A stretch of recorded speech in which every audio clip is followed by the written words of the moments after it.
Is there something irrational, logical, or conflicted about about the way the character behaves? Yeah, I thought. Why didn't you talk? Well, I didn't know I was supposed to. God.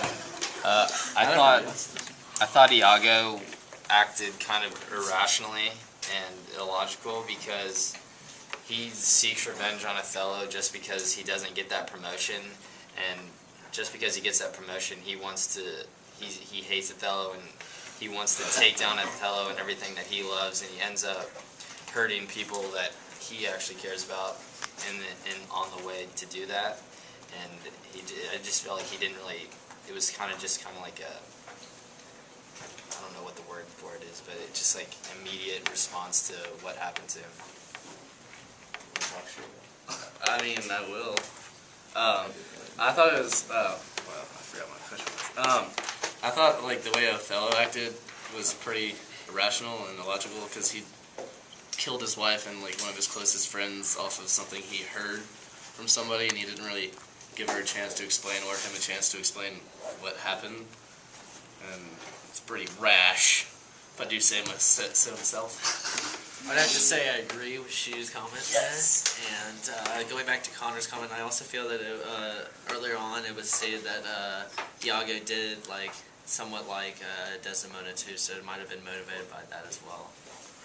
Not only with the promotion.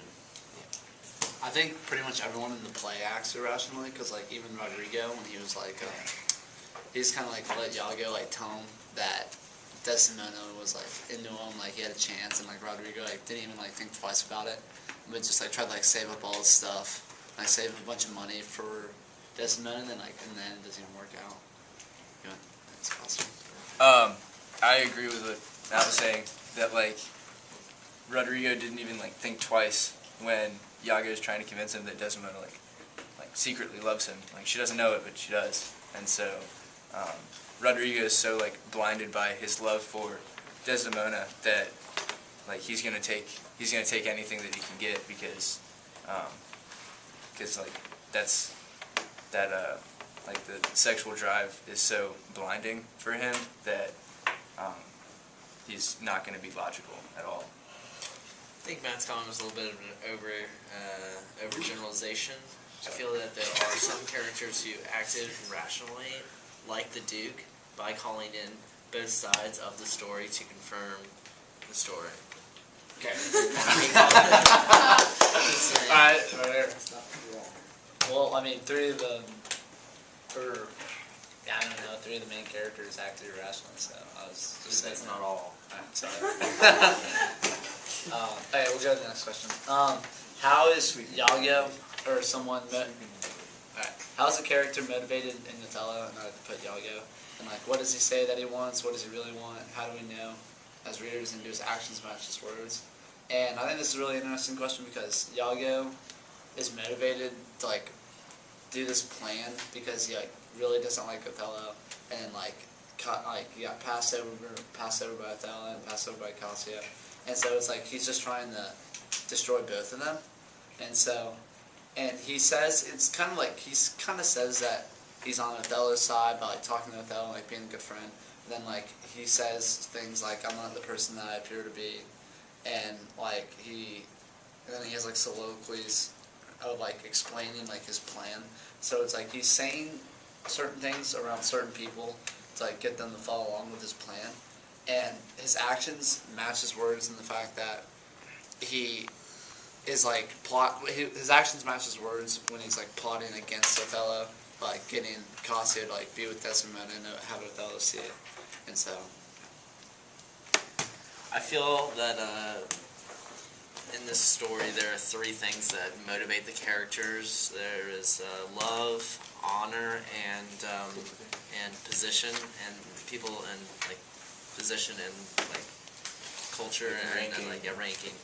And like for love, Othello's love for Desdemona is sort of what motivates him throughout the story to do the things that he does, by acting irrationally and things like that.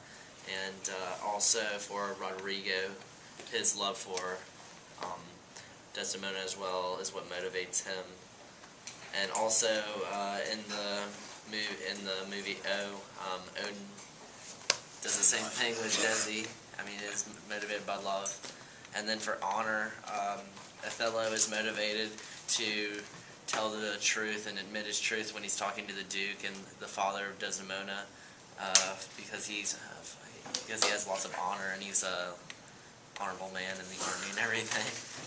So I feel like those are the three big things that are motivations in this play. Say that for Iago, I mean, those three do play a part, but one of his main motivations is like jealousy and wanting to like get back at the people that he feels wronged him because of like getting the promotions that he should have gotten but he didn't get. And so I think that he's motivated by his jealousy for Othello being with Desdemona and also like the other characters. He feels like they're plotting against him, I guess. So. And then like I think Iago's even like motivated by himself because like he says at one point that he's like doing like immoral things, but like he believes that it's actually the right thing that he's doing, and so like he is like such an egotistical person to where it's like he thinks he's doing the right thing, and he just like continues to do it and is like motivated by the fact that like his plan's working, and so I think that just like gets him going even more to like continue to go against Othello. Yeah, to go along with that, I think you could probably make a case for that. It starts out as like his plot for revenge, but then as he gets caught up in like all these different lies to different people, he's like playing both sides, and it's almost like that's one of the things that motivates him, is that he's like able to pull it off by playing two different roles, and people think he's different people than others, and that kind of like drives him because he's able to manipulate everyone else. It's more than just his hatred for Othello. Yeah, he's like getting off on like being successful. Yeah. Nice choice of words. New questions? Here we go. How can you see Othello's situation in today's society? Like the whole situation in the play Othello. I think it's just like someone being jealous and then having someone like in their ear that they like think that they trust, but like there's so many people today whose wives or husbands like cheat on them, and like they get suspicious and they have to like call in like investigators and stuff, and then you have someone who like is a close friend of yours who like maybe isn't plotting against you, but like can think something that's actually not true, but they like tell you that, and it's like gets you to believe it. And I don't think people today would take it as far as Othello did by like killing himself, but yeah.